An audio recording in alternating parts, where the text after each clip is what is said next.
उनकी रिक्वेस्ट है। शिक्षण म्हणजे वाघिणीचं दूध असतं आणि आयुष्यात आपल्या घरातून जेव्हा आपण पहिलं पाऊल बाहेर ठेवतो तेव्हा आपल्या आई वडिलांनंतर आपल्या आयुष्यात सगळ्यात महत्त्वाचा व्यक्ती कोण असतं तर ते आपले शिक्षक असतात। त्याच्यामुळे तुम्ही शिक्षक यांचं काम इथे बसणं नाहीये, शिक्षणाच्या मंदिरात बसणं हे तुमचं काम आहे। आणि हे दुर्दैव आहे की आज तुम्हाला या आंदोलनाच्या निमित्ताने इथे एवढ्या चिखलात पावसात तुम्ही बसलाय, याबद्दल मी एक लोकप्रतिनिधी म्हणून मनापासून दिलगिरी व्यक्त करते। कारण का मी स्वतः माझा सगळ्यात विश्वास समता कशातून येते तर समता फक्त आणि फक्त शिक्षणातूनच येते। आणि शिक्षणाचं महत्त्व हे मला माझ्या आई वडिलांनी माझ्या कुटुंबांनी हे केलंच, पण ज्या संस्थेमध्ये शिकले मी सेंट कोलंबा हायस्कूल, आजही तुम्ही कुठल्याही शाळेत गेला आणि मुलांना विचारलं मोठं झाल्यावर काय व्हायचंय, 80% मुलं आणि मुली हात वर करतात आणि म्हणतात आम्हाला शिक्षक व्हायचंय। कारण का आपल्यासाठी आमच्यावर घरामध्ये आमचे आई वडील संस्कार करतात, पण मोठं झाल्यावर आमच्या आयुष्यात आमच्या सगळ्यात आनंदी दिवस कुठले तर ते शाळेत आणि कॉलेजमध्ये आमची प्रेमाची नाती जी आमच्या शिक्षकांनी आमच्यावर संस्कार केले त्याच्यामुळे आज आमच्यासारखी लोक इथे उभी आहेत। आणि या पद्धतीने या सरकारला 1800 करोड रुपया, मी मेट्रोच्या विरोधात नाही, पण मेट्रोसाठी यांना उद्घाटन करून एका मेट्रोसाठी 6 वेळा माननीय प्रधानमंत्र्यांना हे सरकार बोलवतं। एका पुण्याच्या मेट्रोसाठी 18,000 कोटी रुपये, पण माझ्या कष्ट करणाऱ्या मायबाप शेतकऱ्यांसाठी आणि शिक्षकांसाठी या सरकारकडे पैसे नाहीत। एवढे मोठे इन्फ्रास्ट्रक्चरचे रस्ते केले, आनंद आहे, माझा विरोध नाही, पण मुंबई मधल्या खरंच किती लोकांना तो रस्ता लागतो मला विचार करा। हजारो करोड रुपये रस्त्यांवर घालतात, इन्फ्रास्ट्रक्चरवर, कॉन्ट्रॅक्टवर घालतात, मग माझ्या शेतकऱ्यांना आणि शिक्षकांना द्यायला यांच्याकडे पैसे नाही। शिक्षण झालं तर स्वतःच्या पायावर उभे राहाल तरच या मोठ्या रस्त्यांनी फिराल।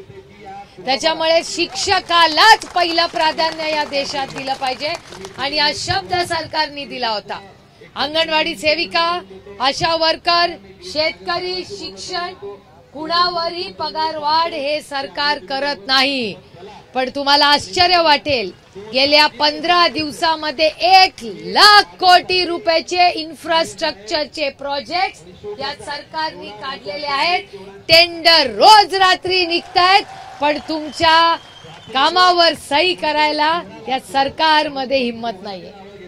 त्यामुळे खूप गांभीर्याने विचार करा।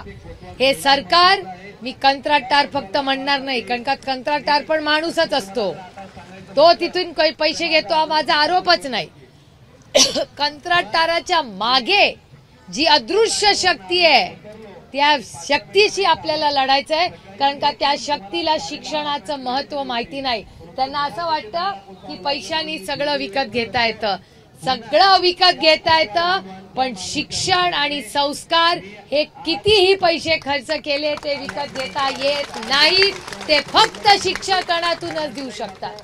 त्यामुळे समतेची भाषा, शिक्षणाची भाषा, संस्कारांची भाषा आणि हा देश जर पुढे न्यायचा असेल तर त्याच्यात शिक्षकांना प्रोत्साहन दिलंच पाहिजे। त्याच्यामुळे मी तुमच्या आंदोलनाला एक लोकप्रतिनिधी म्हणून नाही, एक आई म्हणून आलेली आहे, कारण का मला माहिती आहे की माझ्या मुलांवर आज घरातून तर संस्कार होतातच, पण सगळ्यात जास्त संस्कार माझ्या मुलांवर कुठे झाले असतील तर त्यांच्या शाळेमध्ये झालेत। आज ते ताठमानेने चालतात, अनेक भाषा बोलतात, विज्ञानावर विश्वास ठेवतात। हा माझ्यामुळे नाही किंवा सदानंद मुळे नाही, तुमच्यासारख्या असंख्य शिक्षकांमुळे होतं। त्यामुळे सगळं श्रेय तुम्हाला जातं। त्यामुळे शिक्षणाचा हे खूप दुर्दैवी आणि अस्वस्थ करणारी गोष्ट आहे की हजारोने आज इथे शिक्षक हे बसलेले या ट्रिपल इंजिन खोके सरकारचं अपयश आहे।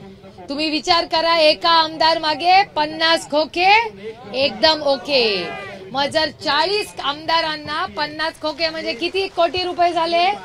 2000 कोटी रुपये एक पक्ष फोडायला, 2 पक्ष फोडायला 4000 कोटी रुपये, 4,000 कोटी रुपये सरकार फोडायला आहेत, पण माझ्या कष्ट करणाऱ्या शेतकऱ्यांना जे मेरिटवर पास झालेत त्यांना द्यायला यांच्याकडे पैसे.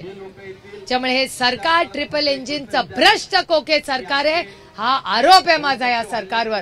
आणि पूर्णपणे एक आई म्हणून, एक लोकप्रतिनिधी म्हणून, एक स्वाभिमानी मराठी मुलगी म्हणून मी आज तुमच्याकडे आले. आणि तुमच्या चांगल्या वाईट काळात सत्ता येते जाते, आज त्यांची आहे उद्या आपली येईल, पण त्याच्यामध्ये तुमच्या बाजूनी तुम्हाला आठवत असेल पेन्शनचाही विषय जेव्हा आदरणीय पवार साहेब शिक्षण मंत्री होते पहिल्यांदा शिक्षकांना पेन्शन द्यायचा निर्णय कोणी घेतला असेल तर ह्या काळ्या मातीशी इमान राखणाऱ्या शरद पवारांनी आपल्याला दिला होता, हे तुम्हाला सगळ्यांना माहिती आहे. त्याच्यामुळे या सरकारचा मी जाहीर निषेध करते. आणि तुमच्यापैकी माझी काय त्या शिक्षण मंत्र्यांकडून काही अपेक्षा नाही. याचं कारण असं, ज्यांना दैवत मी मानते छत्रपती शिवाजी महाराजांचा अपमान कोणी केला असेल तर या शिक्षण मंत्र्यांनी केलाय. इथे शिक्षक बसलेले आहेत, त्याच्यासाठी किती वेळा येऊन बसले तुमच्या बरोबर चर्चेला. सरकार किती वेळा आलं, आपल्या हक्काचं सरकार आलं असेल तर सगळी यंत्रणा मी इथे आणली असती. शिक्षकांना एक दिवस तुमची जागा ही त्या शिक्षकांच्या मंदिरावर आहे, इथे चिखलात नाही. त्यामुळे हे पूर्णपणे अपयशी सरकार आहे. मी शब्द तुम्हाला देते, आपलं सरकार तुमचं जे काही दिवस यांचे उरले त्याच्यासाठी मी आजच माननीय मुख्यमंत्र्यांना फोन करीन. आज मुख्यमंत्र्यांच्या काहीतरी डोळ्याची सर्जरी झाली आहे, ते आराम करतायत, पण मी स्वतः त्यांच्या ऑफिसला निरोप पाठवीन. मी त्यांचे जे चीफ सेक्रेटरी आहेत त्यांनाही संपर्क साधते. आज तुमच्या वतीने मी त्यांना विनंती करते, जमलं तर उद्या परवा आपण असाल तर आपलं एक डेलिगेशन माननीय मुख्यमंत्र्यांना जाऊन भेटावं. आजकाल जरा बहुत मेहरबान आहे, कारण का इलेक्शन जवळ आलंय त्याच्यामुळे ते सगळ्यालाच हो म्हणायला लागले. दादा फक्त मेहरबान नाही ताई, दादाच्या सहीनं फक्त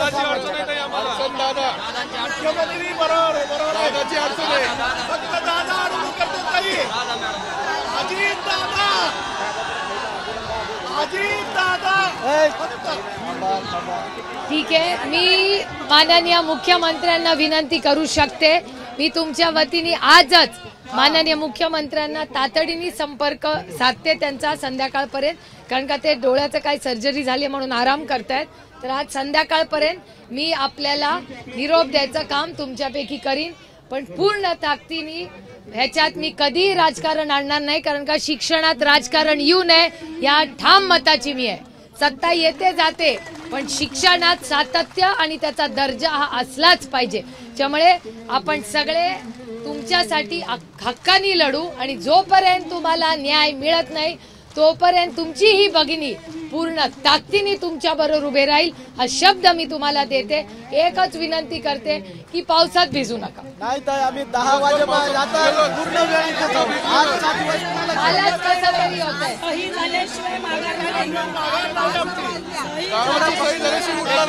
पावसात कसे बसणार?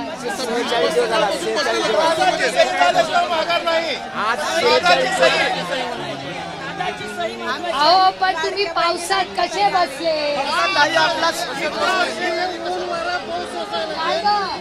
घरी पोरं वाट बघताय.